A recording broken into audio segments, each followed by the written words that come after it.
Bom, agora vocês já entenderam tudo o que está acontecendo em relação ao coronavírus, tanto no Brasil quanto no mundo, já entenderam todos os impactos que isso pode ter na renda fixa e agora eu acho que é hora de entender o que fazer com todas as informações. Bom, em primeiro lugar, para qualquer investidor, seja ele conservador, moderado, agressivo, o primeiro investimento a ser feito é a reserva de emergência.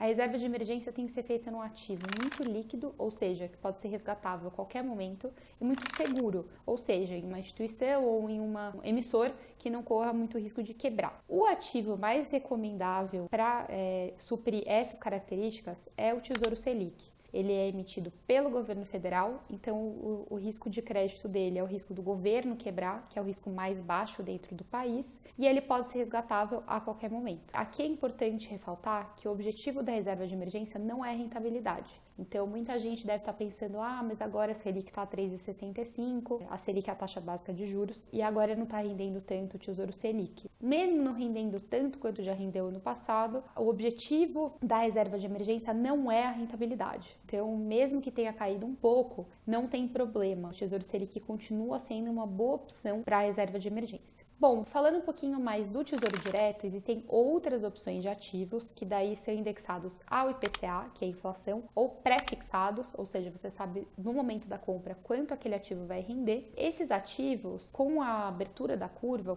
como eu falei, tem uma inclinação na curva de juros, esses ativos passaram a render mais, principalmente os ativos mais longos, ou seja, que vão vencer mais para frente. Então, a gente tem, por exemplo, ativos que vencem em 2055, seria a NTN-B, que é indexada à inflação. Esse é um dos exemplos. Então, com isso, quando os juros abrem, quando a curva de juros abre, o preço dos títulos cai. É uma relação inversa. Então, isso cria oportunidades para quem precisa, por exemplo, equilibrar a carteira com ativos mais longos nesse momento. Alguns investidores observaram que o Tesouro Direto deixou de abrir para negociação em alguns dias. Isso é uma forma do Tesouro Direto proteger o investidor em momentos de altíssima volatilidade. Isso pode acontecer, mas em momentos normais de negociação, momentos normais do mercado, a negociação fica aberta e você pode aproveitar esses momentos para adequar a sua carteira com ativos mais longos, por exemplo, ou fazer um balanceamento melhor de IPCA e pré. Além disso, a gente pode falar um pouco dos ativos bancários, ou seja, ativos que são emitidos por bancos, que são os CDBs, LCIs, LCAs, LCs. Esses ativos são protegidos pelo FGC, que é o Fundo Garantidor de Crédito,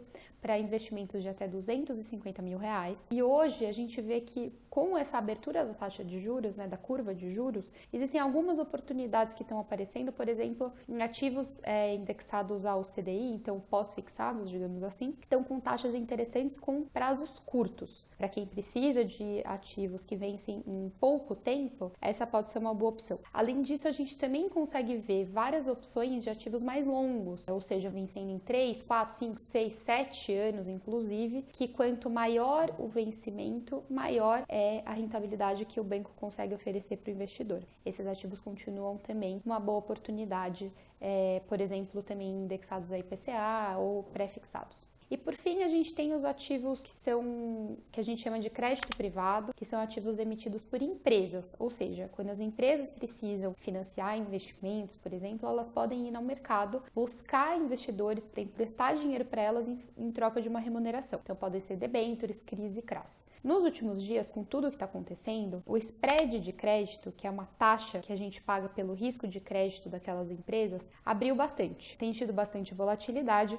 e os investidores estão ainda sem saber muito o que fazer. Aqui, nesse caso, é mais recomendado para quem não tem tanta segurança no que fazer, procurar ativos com menos risco, ou seja, eles são high grade. Isso significa que eles têm risco baixo de quebrar. Então, basicamente, como eu expliquei na outra aula, a gente sempre olha o risco da empresa de quebrar, ou seja, de não conseguir honrar com as dívidas. Quanto menos arriscada ela é, menos ela vai conseguir pagar, mas mesmo assim a gente está em um cenário que as taxas abriram bastante. Então, mesmo ativos menos arriscados têm conseguido entregar maiores rentabilidades para o investidor. Então, de forma geral, a gente tem oportunidades em todas as frentes da renda fixa. Precisa escolher com cuidado, sempre prestando atenção no seu perfil de investidor, se a sua carteira está bem adequada e buscando os ativos melhores, as melhores oportunidades para adequar a sua carteira. Bons investimentos!